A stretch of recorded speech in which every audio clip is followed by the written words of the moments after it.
knockouts. She's only fought 8 professional rounds, and none of her professional opponents have had a win on their record.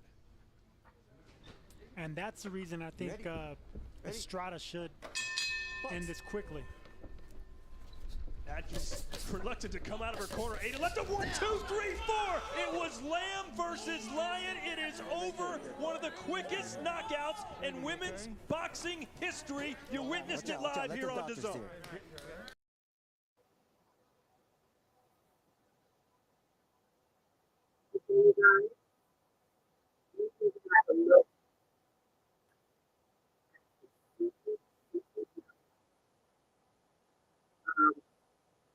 I'm going to open up the segment tonight by introducing myself. I am Natalie SUGAR Brown, your sugar, and I'm here to talk boxing, women's boxing.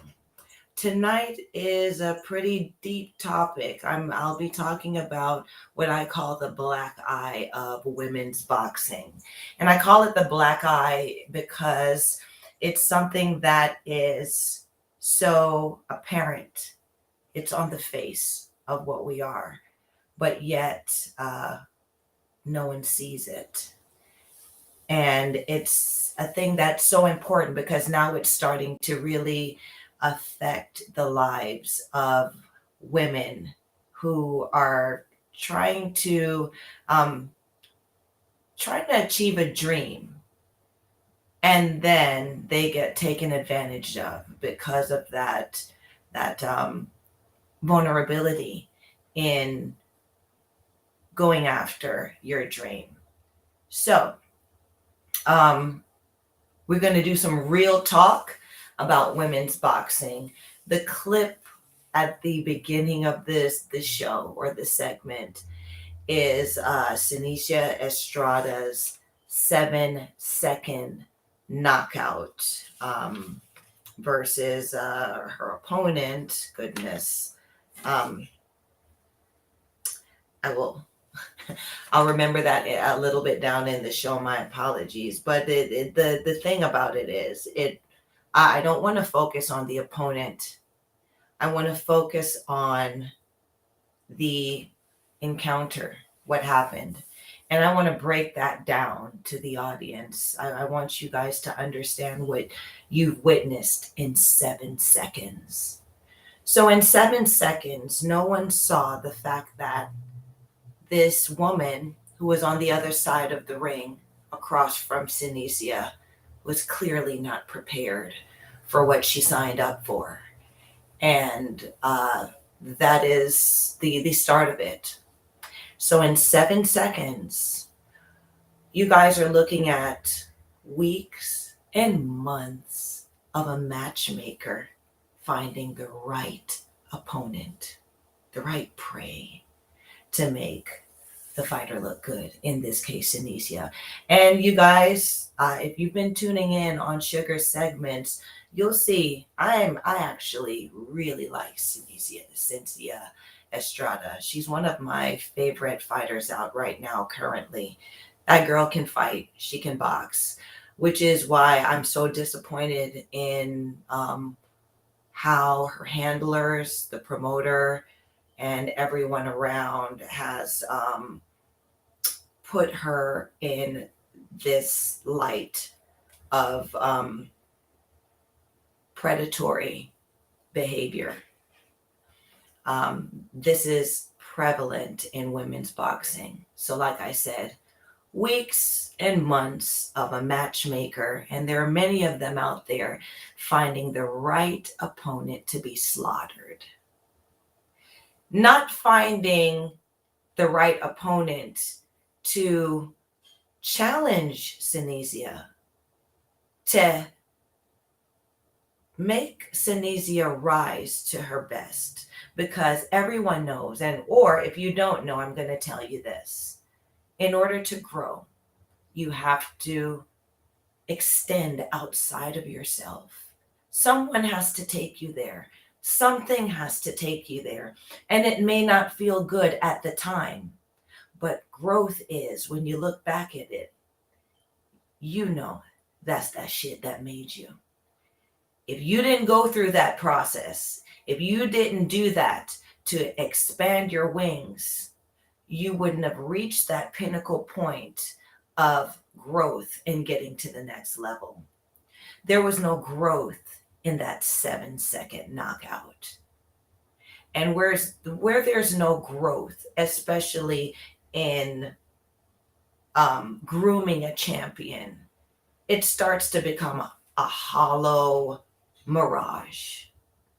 And that hollow mirage does nothing for the bigger picture, which is women's boxing, flourishing women's boxing, making the money and getting the platform and the respect and everything that we all have fought for before and what we all want now.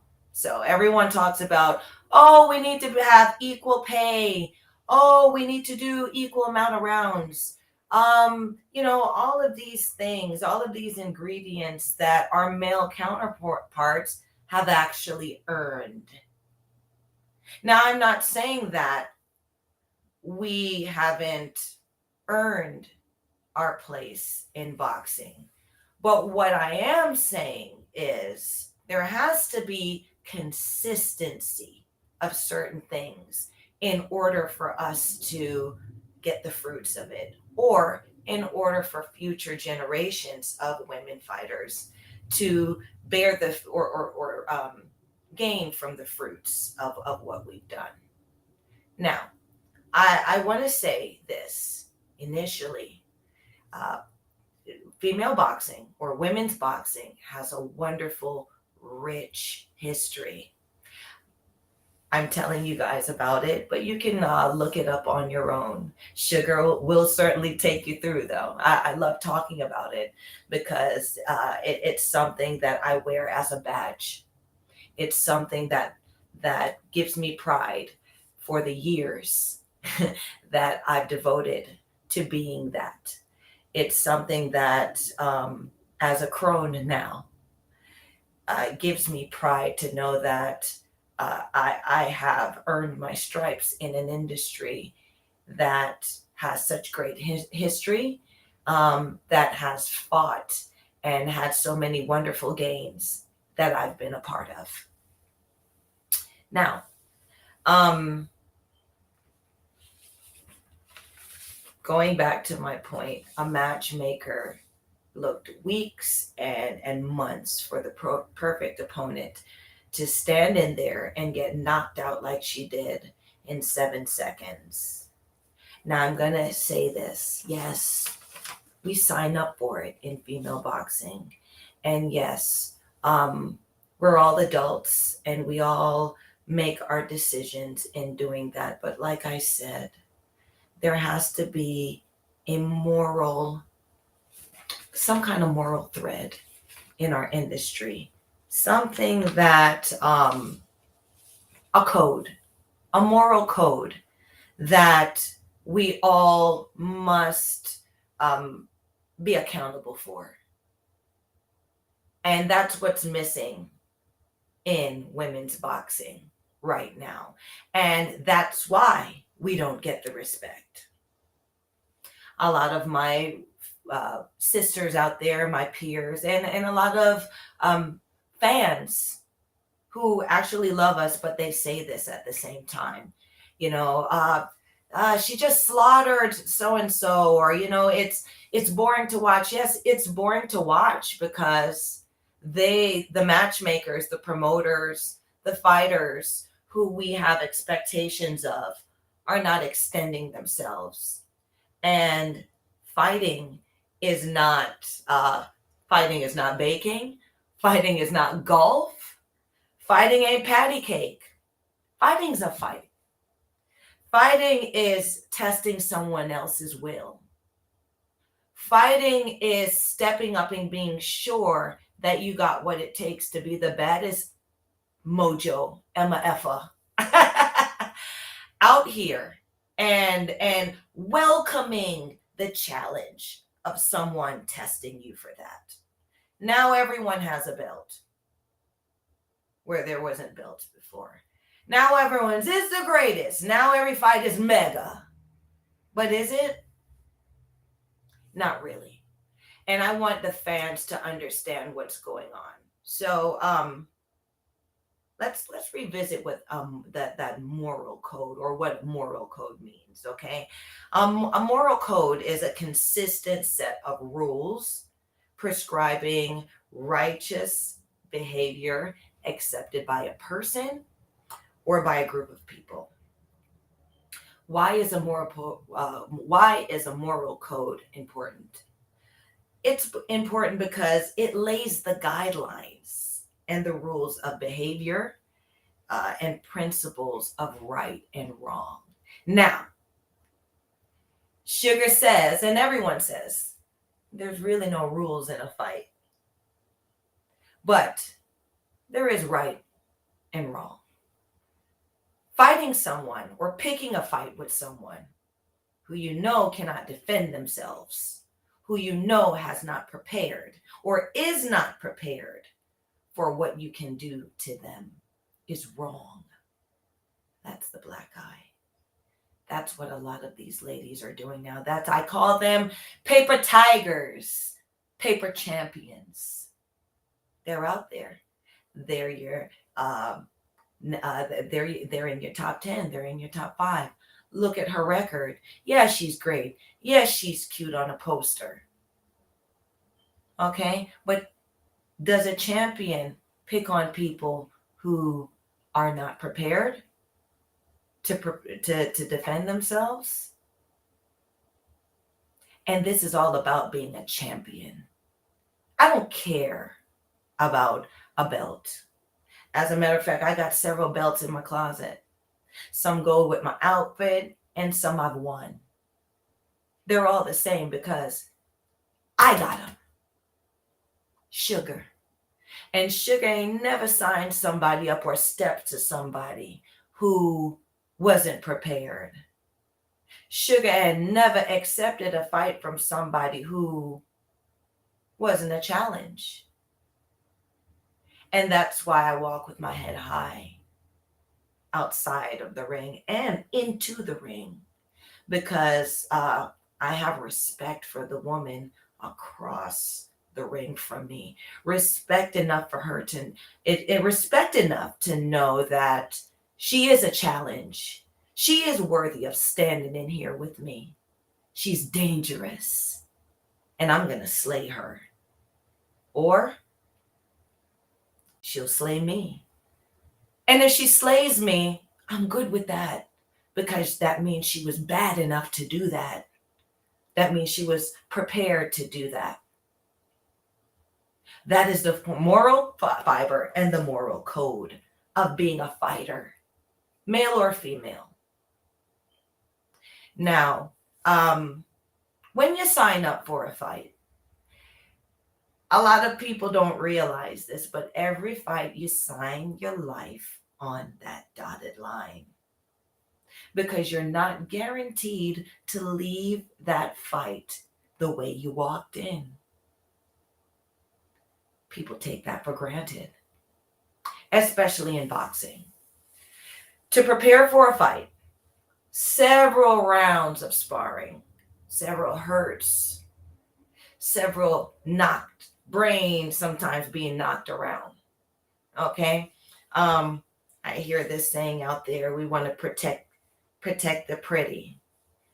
It's not even about protecting the pretty, okay? Because fighting ain't pretty, and I hate when people make it so casual. Fighting is much like eating fire. and a lot of people would ask, you see a person who eats fire for entertainment. Why the hell would somebody eat fire for entertainment? Because they can. Okay? So we fight for entertainment because we can. We fight for entertainment because we prepare for that. We fight for entertainment because our fans value that performance. And I like to say this: no one will turn their nose up at women behaving badly. And I quite enjoy it. I do. I did when I was a fighter, and you know what, Sugar sometimes, will lace the gloves up still now and get naughty in the boxing ring. Okay. Um, and it's a skill and a discipline that those that are good, those who have those who reach the top and we're the best and we're at the pinnacle of the expectation, and those who have achieved the highest performance of that, and have left with our faculties, meaning have left with our brains, have left with the ability to speak, have left with our health, because making weight or getting into weight takes a toll on your body. Being in that fitness, getting up at 4 a.m. in the morning and running 5 miles, that's what Sugar did, up and down Stone Mountain and around, or wherever mountain or whatever lake or wherever I was. I did that. I put the time in because I knew that walking away with my life isn't guaranteed or wasn't guaranteed. And the bigger picture for me was or is because I'm a mother, and I knew that it wasn't, after I had my son, it wasn't about me. If I wanted to do this, ultimately, it wasn't about being champion. If I wanted to do this, I needed to pull this off in a fashion to where I could be whole and well for my child as well. And being a mother is a total other game and a total other fight that I most enjoy.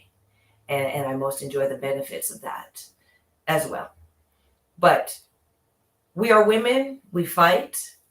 A lot of us, I grew up and became a wife, a mother, a family woman who was a fighter at the same time. I started fighting as a teenager, so it was my life. I've said before, I was blessed to be taught by some real gladiators, but a lot of I've come to understand that was a divine blessing for me, because a lot of ladies out here, young ladies out here, they were not as they weren't as lucky, because when I stepped into boxing, I knew nothing about what the path was for a female fighter. I know now, and I can tell you guys, and I'm going to educate you guys about the path of a female fighter. This is one of them. About finding the right trainer, about looking for the right management, about what to expect out of boxing in general, knowing that it's really not being a diva. It's not all glitz and glamour. You pay your dues to get there, and sometimes you walk in with your glitz and glamour, like Sugar has. I want to bring up a couple examples of just how sad things may get in boxing. And I have to talk about this because I'm going to talk about a lot of good stuff, right? But there has to be a balance. I want you guys to know and understand what it is. This ain't Barbie stuff. This ain't Disney schoolgirl schoolyard fight.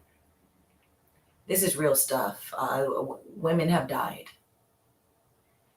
And women have died for a couple $100 because they've been taken advantage of. Number one, because they want to prove something for themselves. They want to fight. They want an opportunity to become something, to become a champion. And they want to feed their families.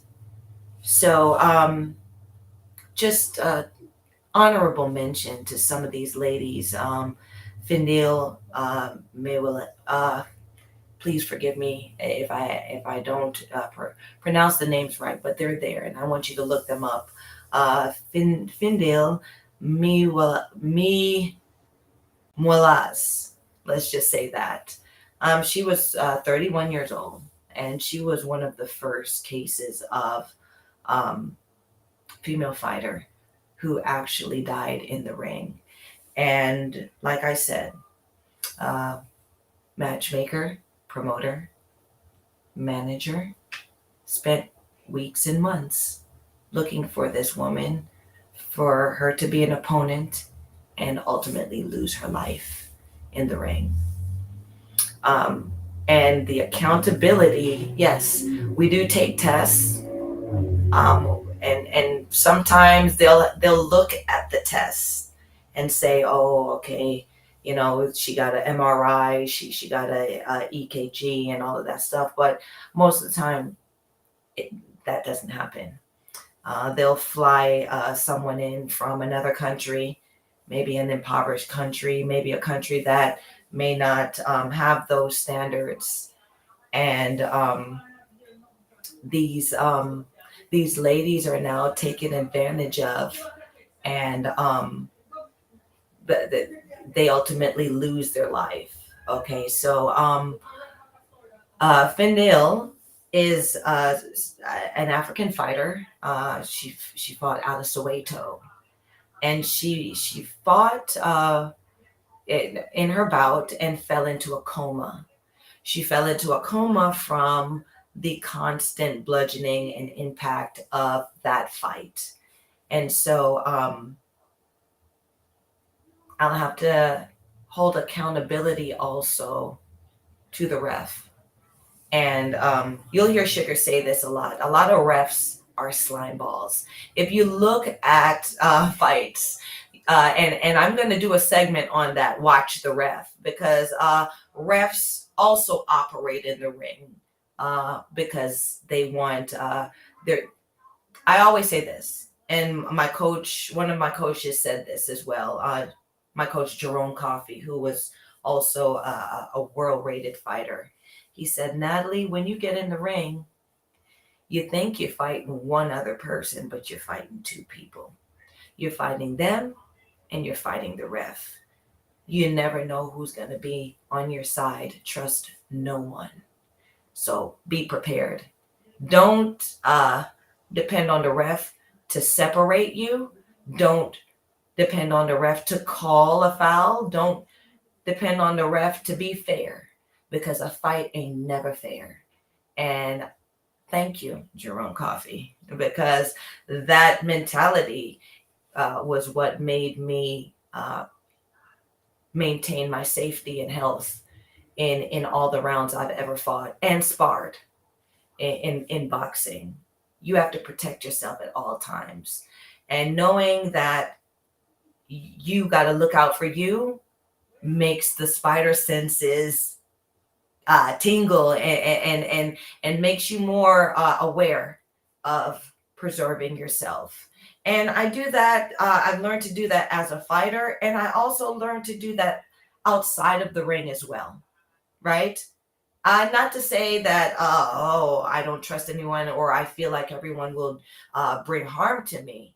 That's not the case. But what I do is I'm aware of protecting myself, and what, in all situations, what that means to protect myself in relationships, in agreements, in friendships, in all of those things.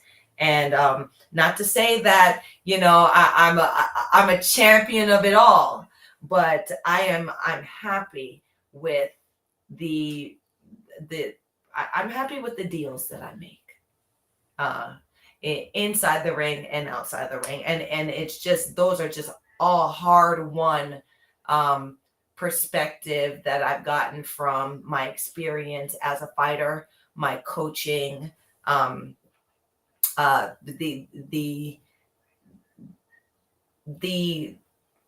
love of combat, and knowing that combat could be good and bad. There's always a balance. We're going to go into another lady. Her name is Jeanette Sicarius. Okay. That happened recently. She died. She was 18 years old, from Mexico, and she died in Montreal recently, from also falling into a seizure after sustaining severe punishment in the ring. I say that with a smile on my face because the smile is bittersweet, right? The smile is bittersweet because as a warrior, she went down fighting. I watched the fight. She fought and she went down fighting. But at the same time, it's bittersweet because she was never given a chance. They picked her to lose. They picked her to be knocked out. She was knocked out priorly 4 times, and she had 4 concussions. And that was on record. And the matchmaker and the promoter knew that and flew her in to face an opponent who was preparing for weeks and months, who was in good health, who had a chance. There's no morale in that. There's no ethics in that. You can't be champion, and you can't make a champion doing that. And that's, once again, the black eye of women's boxing, because the majority now, it started in the 90s. Before, women, all the contenders were strong. All the contenders were contenders because they just wanted a chance to fight. So they were fighting more than just women and other women, or I came up in that fight. I understood that fight. Those women in the 70s, Lady Tiger Tramar, Tonawanda, Kathy Cat Davis, and the other ladies. There's just a plethora of them, and I love them so much, because they took the bumps and bruises. Those are the women that had to get in there with men and prove who they are. Those are the women that had to get in there and fight for 3 minutes and show that, yeah, we can hang in here for 3 minutes. We can go 15 rounds, because those crones, those women went 15 rounds because they had to prove something. And then here the 90s came. My girl Christy Martin, she was a good champion, but you look at Christy Martin's record. Christy Martin's record, her first, say, maybe 10, 15 fights, she fought pro debut women who never had a fight before. And she's the coal miner's daughter, and she's going in there and she's swinging, beating up people that were not prepared to defend themselves. That's not legendary. That's not championship, right? So we still had a long way to go. She ended up facing Layla, which, Layla's people moved her pretty well, but Layla fought safe people. The only person that I would say made Layla extend herself was Jackie Frazier. Because Jackie Daddy and them, Jackie brother and them, wasn't going to let Jackie go in there unprepared, because they were real fighters. So Jackie went, and Jackie's an intelligent woman too. She's a lawyer, which is very impressive. Also, lawyering and then training and being a fighter. And she did that, and she fought Layla. And that fight was give and take, back and forth. That was the only, to me, evenly matched bout in Layla's career for me, aside from the fact that, she is Layla Ali, Muhammad Ali's daughter. Her career as a fighter, I don't I don't see her as one of the trailblazers in women's boxing. She put a spotlight, and thank you for bringing your name to our industry. But I think that's just about all you did, hun. Sugar will tell it. And I said what I said. So no shade there, but we got to call a thing. And I want y'all to chime in and talk about this stuff. Leave me a message too. Check my, catch me on my handle, Natalie SUGAR Brown on Instagram. I chat back. So that was an even match there, and I made that point. Becky Zerlentes, she was an amateur fighter who actually passed or died after sustaining injury at an amateur bout. I believe it was prestigious about the Golden Gloves competition, where I can say that I was 3-time Golden Glove champion. So I told you in earlier sessions, or in our earlier shows, that I've seen some things. Girls were getting slumped, women were getting slumped, and you're there warming up. You're there warming up, and you hear boom. You hear bodies hit the ground. Let the bodies hit the ground. But seriously, it's funny, and we laugh about that. But bodies were hitting the ground, and if you weren't prepared for that, if you didn't know that was going to happen, if you didn't know that you signed up, that is what you signed up for, you were going to get seriously hurt, because it's like eating fire, right? You gotta know how to do it. There's a skill to doing it. So, people look at Sugar and say, and they've always said this. I said, Uncle Roger Mayweather said it when I met him, and several times. You don't look like a fighter, but you don't look like a fighter though. And I took that. My feelings were constantly hurt, because I was so young. I didn't realize what he was saying, meaning that a fighter carries the blows. A fighter carries the scars.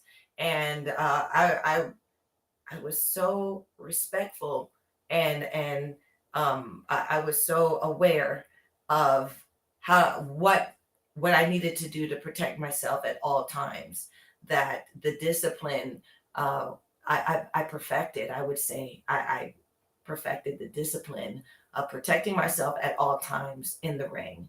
So this right here, you catch a mouse here and there, or you get a bloody nose or things like that. But I would never sit in there and let somebody tag my face over and over and over.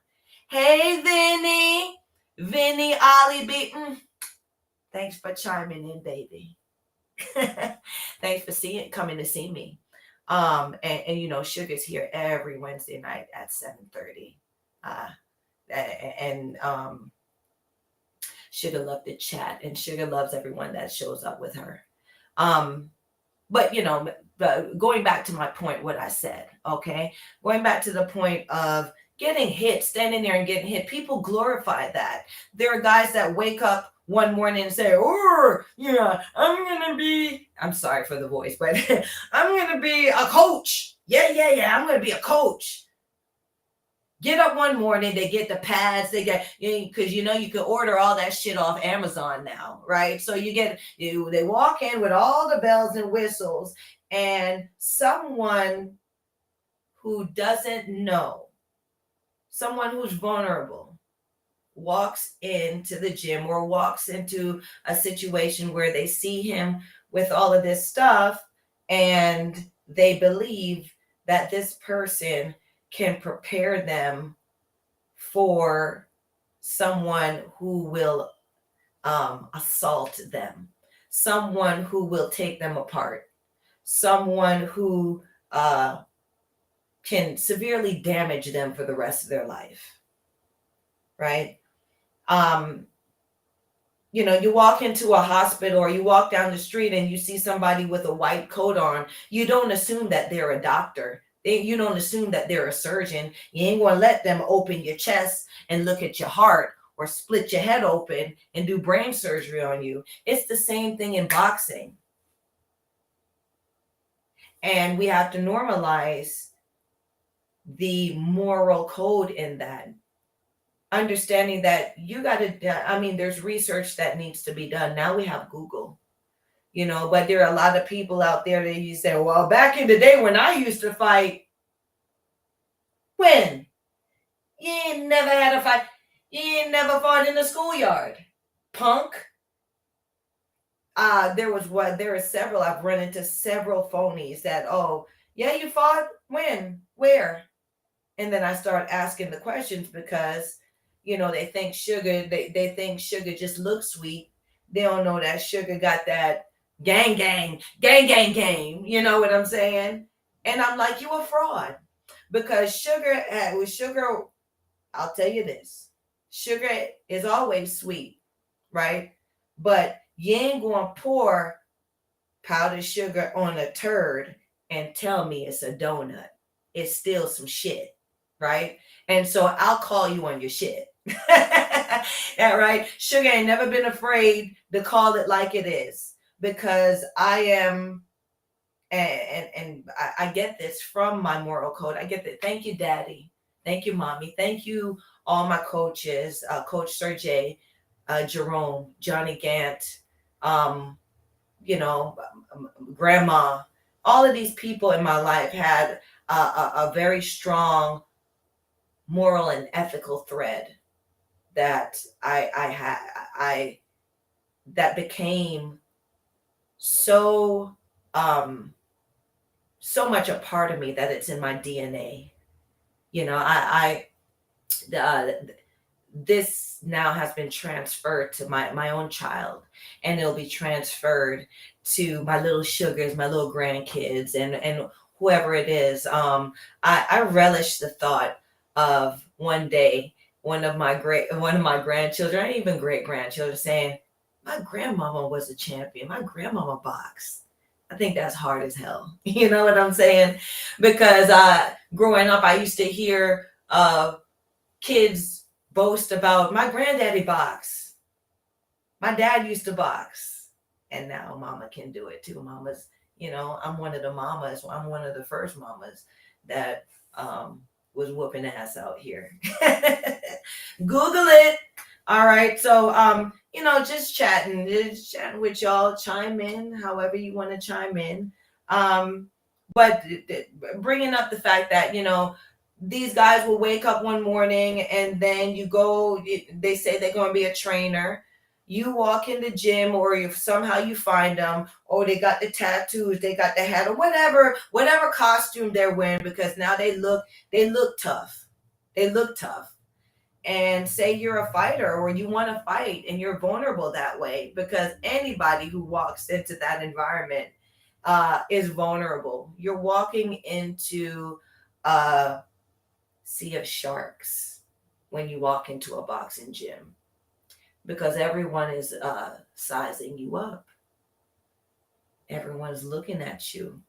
Everyone, because, you know, you walk in a boxing gym is not a spa. A boxing gym is where people go every day to learn to whoop ass, to learn to damage someone. Even if it's I do boxing at the such and such fitness. You are hitting that bag every day or every chance you get, and you're not hitting the bag. You're hitting the bag with intentions. Excuse me. You're hitting the bag with intent to do damage. Right? You're not hitting the bag just to hit the bag. When they say, oh, go harder, I'm throwing a punch. These are weapons. They're weapons. A pugilist, and I mean, we speak like this, but it is what it is. Let's go into our inner psychopath. Sugar she's called Sugar, you know, is sweet and everything, but you know, there's Natalie and there's Sugar and there's Miss Too Bad. Miss Too Bad and Sugar are my inner psychopath, right? With love, I will stand in front of you and I will search you and look at the way you stand. And I'll look at every part of your body and I already know how to take you apart. I already know where the damage I can do will start. I'm a pugilist. I'm a fighter. I'm a human butcher. And that's just what it is. You know, that's boxing. That is the sweet science. It's not meant for use to harm, but it is a skill. Much like being a sniper is a skill. Just because you're a sniper doesn't mean you're going to go out and snipe and shoot everybody up, but you can. So as a fighter, you'll notice the great fighters, the good fighters, have a very laid back demeanor. We don't have to prove nothing because we know what we can do. And a lot of the times when you press us, that's when we exhibit the most calm and the most resilience. Because if we was to ever open up, it wouldn't be good for you. And if we were to ever open up, these are licensed. We can get charged as if they're weapons, because they are weapons now. When you get licensed as a fighter, these are licensed. You're not licensed to fight. You're licensed because you're using these as a weapon. So now we go back to talking about the black eye of the sport. So now the context of that does get warped now in women's boxing because they, the majority, we're still learning to get our respect in the game. And a lot of the guys now, because now female boxing has merged into male boxing, they really feel like we can't do damage or we can't damage each other. So the women that I've named, they were hit so many times that they sustained damage. So the ref didn't see it. Well, the matchmaker didn't respect the fact that sustaining so much damage can kill a woman, right? So they find a loser, someone who's gotten knocked out several times, someone who's not in good fitness or shape, to stand in front of a woman who has been training for months, who didn't have to cut weight, who didn't have to do anything for that lady who is unprepared to get slaughtered. Or they'll call with 2 weeks in advance. I'm sorry, you can't call nobody to fight rounds or whatever 2 weeks in advance. It ain't that type of party no more. Women's boxing ain't in that 2-week notice deal no more, right? Because it's women out here that can hurt you now. More women, because there were women out that could hurt you before, right? But more women, the chances that your ass will get hurt by somebody now, going to a fight with only 2 weeks preparation is more likely now than it was years ago. And I think the fans need to know this.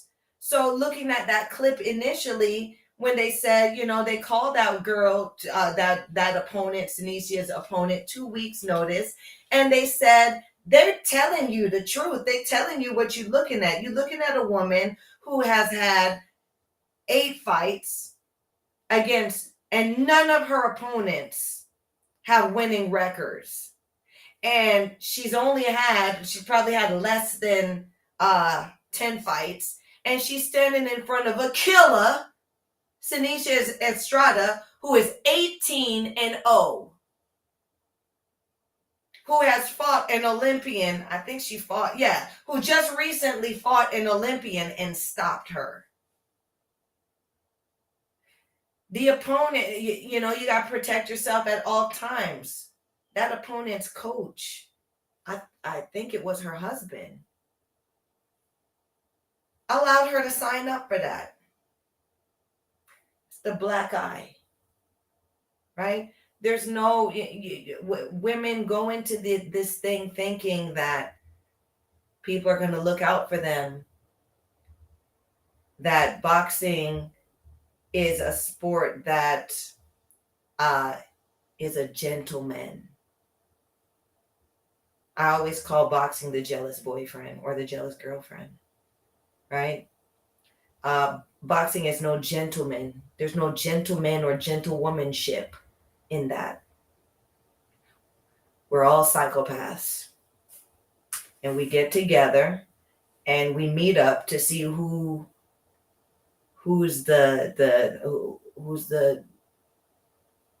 will go the furthest, who has the greater will, who has the skill, who is crazy enough to be champion, because you got to be a little bit crazy to be that number one on the spot. My experience now, I guess I was used as a gatekeeper. This fight is one of my last fights, pinnacle fight. I fought Jessica McCaskill, and because I was a fighter that I did always press that moral code, I never fought someone who didn't have a chance. And I also, in doing that, I expected that also in the industry, and it was not that was not offered to me. I said it before, you know, Cecilia Breckus, all of these named women, all of these legends, I was knocking on their door, right? But they would never fight me on fair ground. So after having a long hiatus and going through stuff outside of boxing in my life, I took the fight. I took the fight with Jessica McCaskill, but this is how the matchmakers set you up, right? Candy Wyatt now and them two fought, and I actually like I liked how that turned out, because there's some karmatic results in that fight, right? Candy Wyatt offered me a fight before, and Candy Wyatt offered me a fight. I was always fought at super lightweight or junior welterweight. Sugar was a junior welter, 140 pounds, but I would go up or I would go down, but not drastically. But as these matchmakers and as time go by and as they study you, because I was a good name to have on a fighter's resume, because of my background and because in the boxing world, people were aware of my skill set and who I was. Not the you know, fans who've seen me, yes, but in the boxing world, people know about Sugar. You know, I gotta say, I've made a name for myself. They look at you, and I always say, there's a timing. There's a timing to see, or there's a timing that they put you on the shelf so your bones get soft. And I always say bones get soft. People don't realize it, but when you're not fighting, when you're not taking the impact and the blows, the body, the tendons, the muscles, and everything in the body starts to get soft. So you're not able to absorb the impact that you would before, because you're, like I said before, you're not racing the Ferrari. Okay. And so,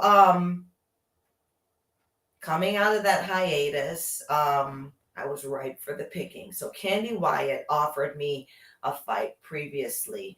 Candy Wyatt fights at 147, 140.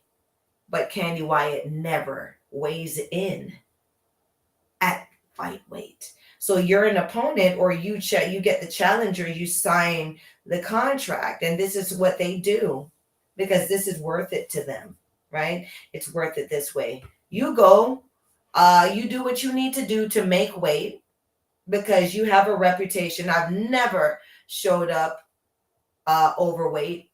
I'm a woman of my word. So if I signed that contract and I said, I'm going to meet you down here, or I'm going to meet you up there, that's where Sugar's going to meet you. And they know that in the industry, right? So they cased me out. The first one, Slimeball matchmaker and manager and promoter, tried to set me up for the fight with Candy Wyatt. And when I started asking questions, the one guy who I trusted to put the fight together, abandoned the fight. You couldn't find him, you couldn't call him or anything like that, because I had some people in that grapevine that said, Sugar, if you want to fight, I put the feelers out there, Candy Wyatt, I'm going to fight her. Came back to me. Well, Sugar, what weight you fighting Candy Wyatt at? I'm gonna fight her at 140.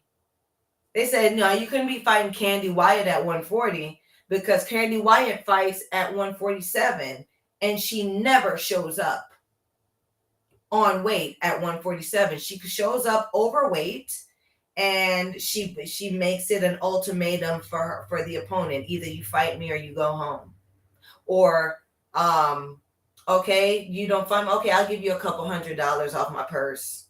And then she fights you, and she has the advantage because she never had to suck down or anything like that. She came in overweight, and then she'll beat the opponent. That's how that works. Fight is won outside the ring. Well, I'm going to tell you all the story about McCaskill. I wasn't wise about McCaskill, and not many people around me knew about McCaskill. So the fight came up. McCaskill, they asked, they said, okay, 2 weeks notice fight. I was in pretty decent shape, and but the bones were soft. And they offered me the fight, and I took the fight, thinking that I would be able to go and fight McCaskill at say about 135, 136. Right before going down there, they said, no, if you're going to take the fight, or if you're going to sign off the fight needs to be at 134. Very rarely I've dipped down there. I've dipped down there 135 to fight Fujin Raika. Anytime Sugar dipped down to that number, it just never goes well. So bones were soft. I went and I dropped down to a weight that I don't normally fight at. So me and McCaskill, and it's on YouTube here, we were banging each other out, and I could not sustain the punishment. McCaskill had months to prepare for the fight. Sugar, because I wasn't being smart, and my management wasn't looking out for me. Those who were in charge weren't protecting me, and I took the fight. And where Sugar would have probably did very well against McCaskill, the other outside variables were the thing that got me defeated in the fight. On top of the fact that, Sugar brings that hand back low if she's not prepared. And I got dropped. And then the referee, like I said, you never know. The referee jumps in and says, she's out on her feet. Where, I got up. I think, who knows now, but I think I should have had an opportunity to finish the fight, because I was not knocked out, or I didn't sustain an injury, Everybody gets dropped. Tito Trinidad, the fight was just getting warm when you dropped Tito. So Sugar was in a place where, you know, I could have kept fighting, but that is what it is. I gave that example of the okie doke. I call it the okie doke. You know, that's how they set up good contenders from outside of the ring. So, you know, a contender who has maybe better backing or has money behind them, they can build a paper tiger or a paper champion. So right after McCaskill beat me, she went and fought Katie Taylor because they knew, okay, if she could get through Sugar, she could deal with Katie. Right. And then this is what happened. And after that, you know, like I said, McCaskill is backed very well. She has good handlers. Now she's the undisputed welterweight champion. She took all of Cecilia's belts. So Bittersweet, I'm glad it was her that took Cecilia's running ass, her belts, because somehow the one that went through me is the one that got her belts, and I feel good about that. But at the same time, Sugar fell for the okie doke. We got some girls coming up now, you know. Miriam Gutierrez was an opponent of Michaela Meyer, and in their fight, Miriam took 236 punches to the face. And she's sitting there in the damn picture with Mayer smiling about that shit. That ain't nothing to smile about, girl. You took 237 punches to the face. That means you wasn't supposed to be there in the first place. You wasn't prepared. Try punching Tiara Brown in the face 236 times, Michaela. Right? So these, I said this because I'm going to wrap it up now. You know, you got fighters out here, Borislava Granova, 11 wins, 67 losses from Bulgaria. And she's still fighting. Look at her record up on BoxRec. You'll see some very prominent names on that record. Right? 67 losses, baby, hang it up. It's actually a blemish on a fighter's record to have fought an opponent like that. You fought a loser. That's someone who's just a loser. 67 losses, 11 wins. Okay, Galina, and these women are from, you know, Bulgaria, from other countries. I'm sorry if I'm butchering these names, you know. Galina, Guyim Leska, 11 wins, 41 losses. Why would you fight like this? Is the black eye of women's boxing. You're supposed to be a champion. You're not doing nobody any favors. There's no growth there. Okay, so I said I'm saying that I'm gonna wrap up now tonight's talk about the black eye in women's boxing, because it's an important talk, and I, as fans, I want y'all to know about this talk. So when y'all are looking at your favorite fighter, whether you like her or not, I want you to know if that's a real fighter or not. Right? Is she fighting people who are prepared? Is she really the baddest broad out there? Or is she a paper tiger? Right? Is her people searching and finding people for her to be bad against, or for her to be a champion against, or for her to knock out against? Right? There's too many paper tigers in women's boxing right now. Right? There are too many women that aren't earning it now. And we need to make them accountable for that. There are too many women picking on or finding opponents in other countries that are vulnerable, that don't know what the climate is out here, that are signing up to get something to pay their bills, to feed their family, or whatever it is, right? Not knowing what they're actually putting on their on the line, knowing that they're actually putting their life on the line, right? not able to defend themselves. A champion does not pick a fight with someone who cannot defend themselves. Okay? You pick a contender who will extend you, who has a chance, who you can come to terms with and know that, okay, I'm gonna have to try. And when I do try, and when I do beat this person, it's a mutual respect because they're a real contender too. And they go on to greatness just like I will go on to greatness.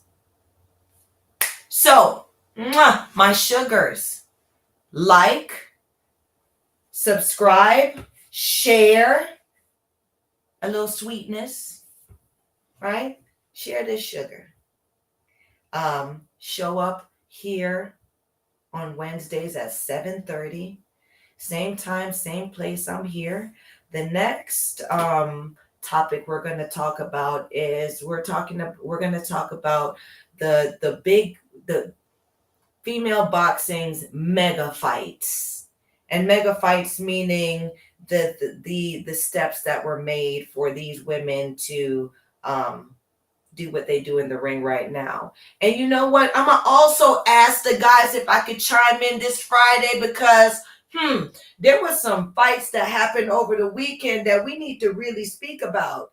Sugar need to really tell it, talk about what it is, what went down over the weekend, and a crone got tested, and a crone stood her ground against a youngin, and I want to talk about that this Friday. So you guys hopefully or with requests, please ask the guys to let me in on the chat this Friday. Like, subscribe, share some sugar, and I'll see y'all next Wednesday. Bye-bye.